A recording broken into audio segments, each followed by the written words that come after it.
morning. So surprise, surprise, we are at another truck stop, but this time we are in Mississippi. So I've driven out of Florida, drove through Alabama yesterday, just kind of like that little southern part that reaches down towards the Gulf. Drove through that. We're about halfway through Mississippi right now, on our way to New Orleans. And I just realized that I forgot a fork, so I'm gonna go grab that.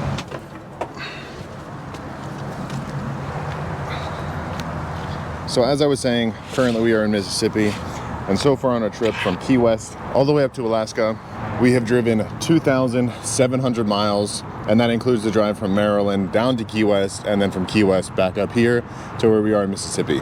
So I've never even been to Louisiana, let alone New Orleans, which means that I've never had a beignet. And if you don't know what a beignet is, it's basically like this fried pastry, kind of like funnel cake, but in a little square pocket of flaky, sugary, like goodness. And it's a New Orleans specialty. So I'm gonna try one of those out and get a beignet made by a professional. And then tonight we're gonna stealth camp right near the French Quarter and try to cook a New Orleans style beignet in the van. But I'm not gonna lie, I'm not too confident that I'm gonna be able to do it because I was looking up the recipes online. It's actually pretty tough. Also, last night was by far the best sleep that I've gotten on this trip. It was 52 degrees out, it was perfect, it was cold. I got to get under the covers and to get a good night's sleep. And also it was 52% humidity, which was nice because for the last 3 or 4 days I've been dealing with 98, 95% humidity at night, which is pretty awful. I felt like I was sleeping in a swimming pool, so finally feel well rested. All right, let's get out of here.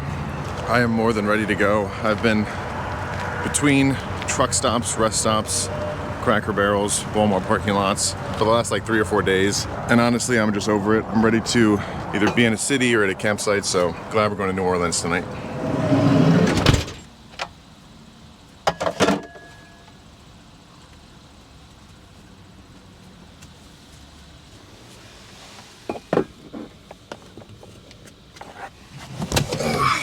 All right, so I don't think we're too far from the city, specifically the French Quarter where we're heading. I think it's only like an hour and a half away. But according to my van, following up on how far we've driven on this trip, according to my van, Trip A is something that I started right when we left from Maryland. We've driven just about 2,500 miles, 2499.1. And I actually just officially crossed the first time zone yesterday, so we're making some progress. But anyways, let's hit the road to New Orleans.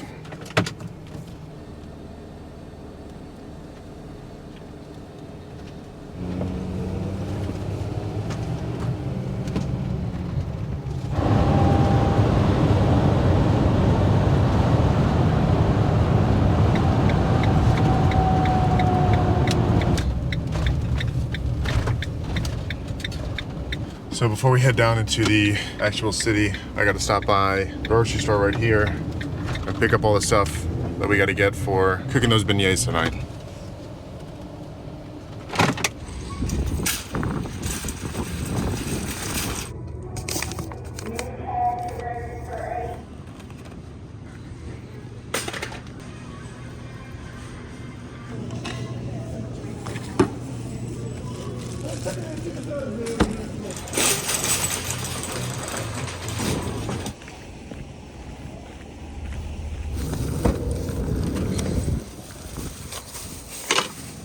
So I think the spot that I'm gonna camp tonight is actually a paid lot just outside of the French Quarter in Louisiana. And I think I'm gonna stay in that paid lot because it's just a little bit easier than trying to find some residential street. It's a little bit safer, and at least I know that it's 100% allowed, so I don't have to worry about any of that kind of stuff. And also this spot just so happens to be the closest one that I could find that's near where I want to be going, so that's why we're going there. And they actually did in the store have some like beignet batter that basically you just add water to and then pour into a bowl and they're done. But I felt like that would be cheating, so I just got all of the raw ingredients and I'm gonna make them fresh, or at least attempt to.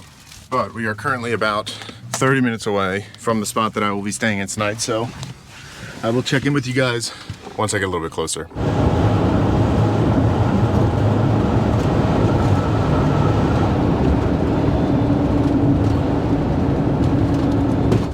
All right, so the parking lot that I'm staying in is right down this street right here. And I'm really hoping that there's a spot there because it looks like there is a lot of people out and about today. Never mind, I can see the lot. I think that's it right there. And there seems to be a bunch of parking, so well, that's good. So I'm not really sure how expensive it is to park in here. Looks like a lot of people are booted up in here for being here for too long. You got a bunch of tickets in their window. All right, let's see.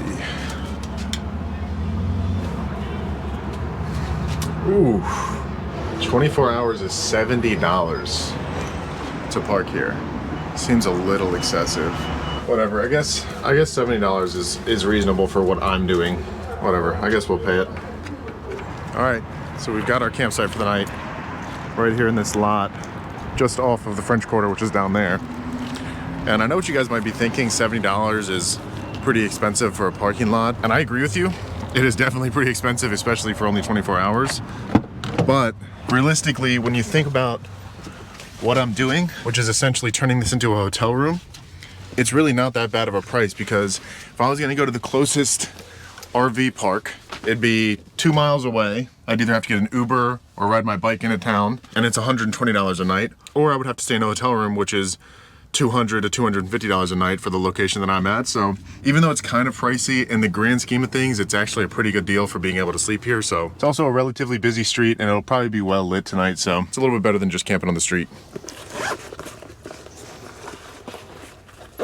And it's actually supposed to get kind of cold tonight, so I'm gonna put some pants on.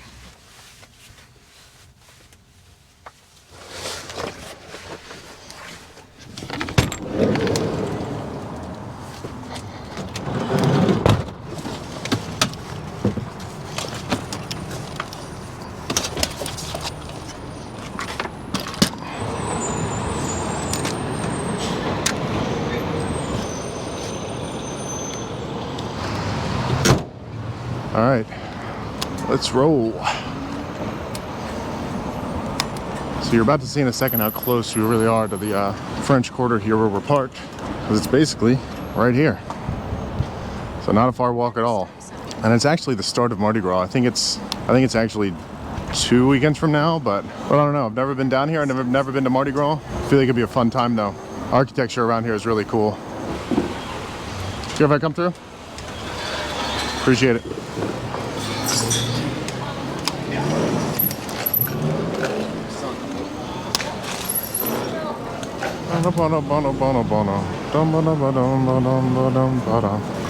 Alright, so this is where we're going. Cafe du Monde? Cafe du Mode? Not really sure.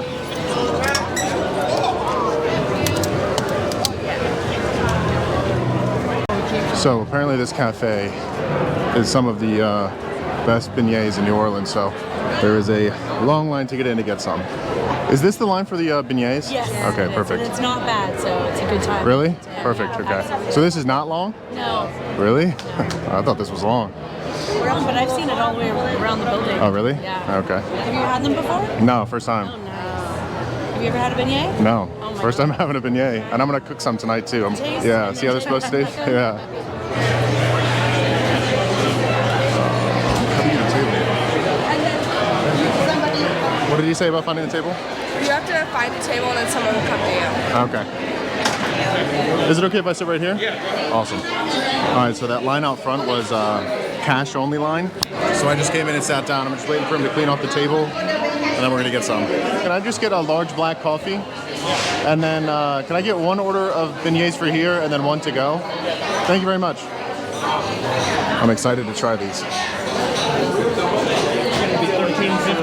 Awesome. Thank you very much.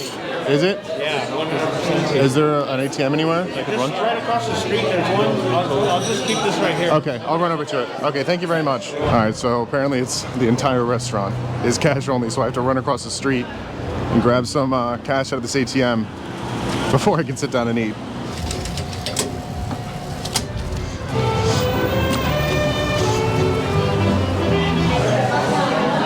So we got 3 to go to compare later, and then we got 3 for here. Sorry it's so loud in here, but those are beautiful. Cheers.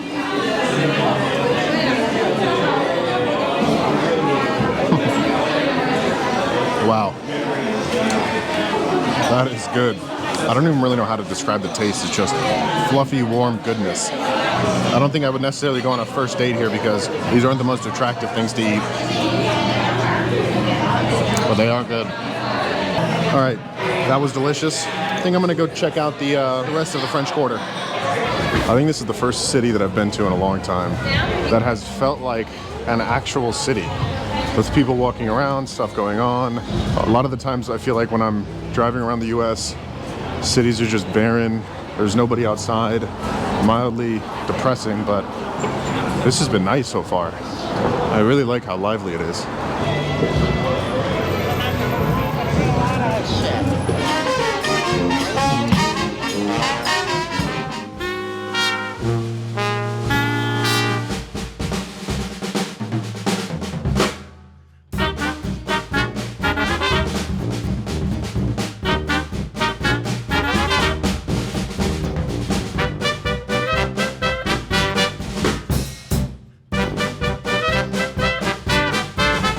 All right, so I just got back to the van to put the bike away. And I was gonna go get some dinner, but I was reading the recipe for these beignets, and I forgot that you have to make the dough, cover it, and put it in the fridge for 2 hours before you can bake it. So before I go out to dinner, I'm gonna make that dough real quick, get that ready, get it put in the fridge, so that we can just come back and fry those beignets up tonight. All right, so the first thing we gotta do is warm up some water, and then add some sugar and activated yeast to that and mix it all together. And I'm gonna cut this recipe in half because I definitely do not need as many as this recipe will make. And this water doesn't need to be boiling, it just needs to be warmed up. So I'm not gonna let it heat all the way up, just get to the point where I think it's warm enough. All right, so while that water's warming up, I'm gonna add 1/3 cup of sugar and then the yeast. All right, and I think our water is warm enough, so we can add that in. And then set this aside for 10 minutes until it gets nice and bubbly. All right, so then in another bowl, we can add in our egg. And I don't really have a big mixing bowl, so I'm just using this little Rubbermaid container to mix all this up. And then beat that until smooth.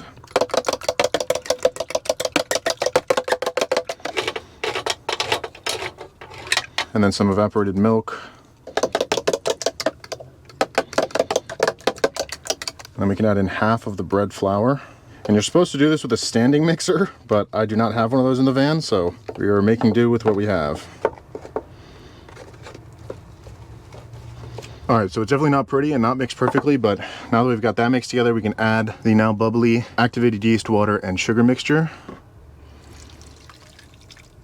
And then we can attempt to mix this in until it's smooth, but this might take a while. Wish I had a stand mixer. All right, so mixing it with the fork wasn't really working, and I'm the only one eating this, so it doesn't really matter. This is the best way I found to get it kind of as incorporated as possible. This is the most chaotic thing I've ever made in the van, and it feels so weird. But it's getting smoother, so that's what we want. I call this technique hand beaten. All right, so I've been beating, mixing, and squishing this for the last 30 to 45 minutes.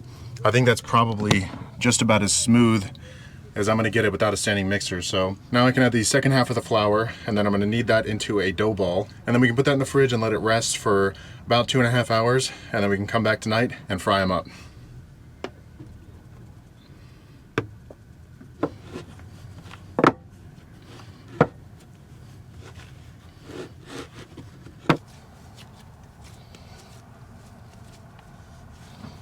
Okay, I think we have got our dough ball all finished up, looking probably as pretty as it's gonna get.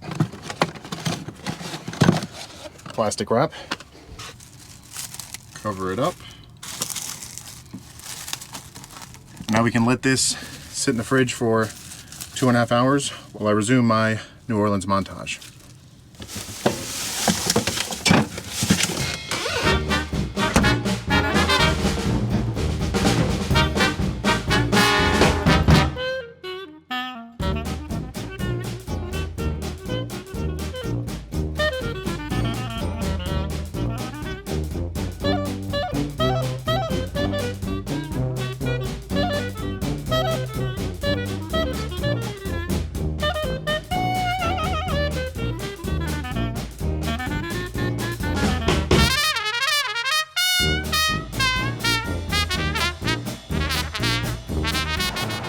All right, there we go.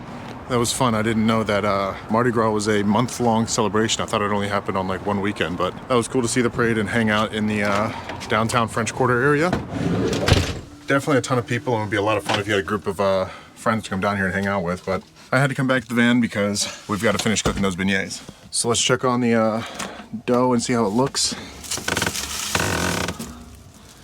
Honestly, it looks the same. I don't know if it was supposed to change at all, but there we go. So I think now, since we got the dough prepared earlier tonight, all we gotta do is roll it out and then cut it into squares. So I also realized that I do not have a dough roller.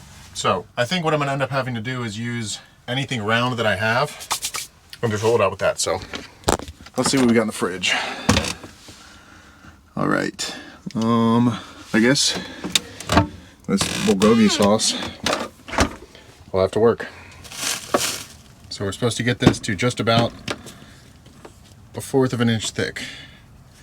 I should have fourthed this recipe because this is a lot.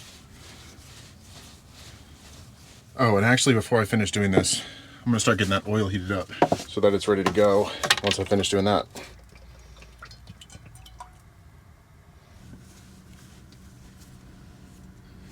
So I think that's just about the thickness we're looking for. It looks like just about 1/4 inch all around. There we go. Now we just got to cut this into little 2 by 2 inch squares, and then it's ready to fry up.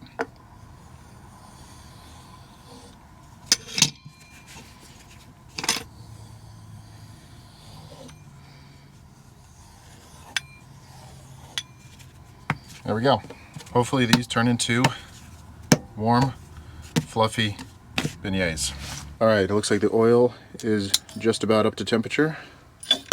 I got my little sheet here for when they're done. Let's pop them in there in batches and see if they cook up right.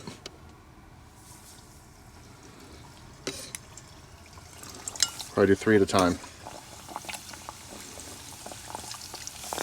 Beautiful. I think they only need about a minute in there in order to get fully cooked, so they do cook pretty quickly. All right, I think these first 3 are just about done. Move them over to my drying sheet and then repeat that process with all of these. All right, these last ones just finished up. And I'm actually kind of surprised how well they turned out. They look like little pastry pillows, like I could fall asleep on them or something. They actually look really good. Now all that's left to do is top these with some confectioner sugar and then compare them to the ones that I got from the cafe earlier. All right. Okay, so on this side, we have what I think are my 3 best looking beignets out of the bunch. I'm gonna take out the ones from the cafe that have been pre-coated, stack them up next to it. And to be fair, mine were cooked fresh 5 minutes ago, and those have been sitting in a bag all day, but I think aesthetically, mine look a little better. Probably don't taste better, but I guess we'll see. There's mine, there's theirs. Let's see which one tastes better. All right, let's see. First up, beignet from the cafe. Still tastes amazing even though it's cold and 7 hours old. And now my fresh homemade van beignet. Cheers. It's definitely not bad, but it's nowhere near as good as this beignet is even cold. This one has so much more flavor. Mine kind of just tastes like dough with sugar on it. Looks pretty good on the inside. They look pretty similar. Mine aesthetically looks better, but flavor-wise, definitely got to give it to the cafe. But mine definitely aren't bad. I will be honest, I didn't think I was going to make better beignets than a place that's been making them for probably 100 years, but it's not bad for a first attempt. Also, the ones from the cafe came with so much extra powdered sugar, I didn't even need to buy this. I could have just used the stuff that I had left over from the cafe. But anyways, those are delicious. I definitely cannot finish all of these, let alone the entire plate that I have over there. So I think I'm gonna stick all of these in a bag and then maybe give them to my friend that I'm meeting up with in a couple days in Texas. I'm also kind of glad that this recipe was broken up into 2 steps because the first step earlier was super messy, and I'm glad I had that mess out of the way because now I have a new mess all over my floor called powdered sugar. So I'm gonna have to clean that up, get rid of that oil, and then I'm probably gonna go to bed because I'm tired, I'm full, I'm stuffed to the brim with beignets, sugar, and that po' boy that I had for dinner. Overall, I didn't really get to see a lot of the city. Maybe I'll go into the city tomorrow. I only really saw the French Quarter today, but this is definitely up there in one of my favorite cities. I don't know if it's just because it's Mardi Gras and there's a bunch of people out, but this was definitely one of the coolest cities that I've been to, and I've been to pretty much every city in the United States. I don't really know how much that's worth, but I really like the city. But I think I'm going to get all of this mess cleaned up, sweep the floor, get all that confectioner sugar off the floor, and then I'm probably gonna go to bed because it is already 10 o'clock, so As always, I appreciate you guys watching. If you enjoyed this video, please think about subscribing. It really does help. But I got a lot of work to do cleaning, so I will catch you guys next time.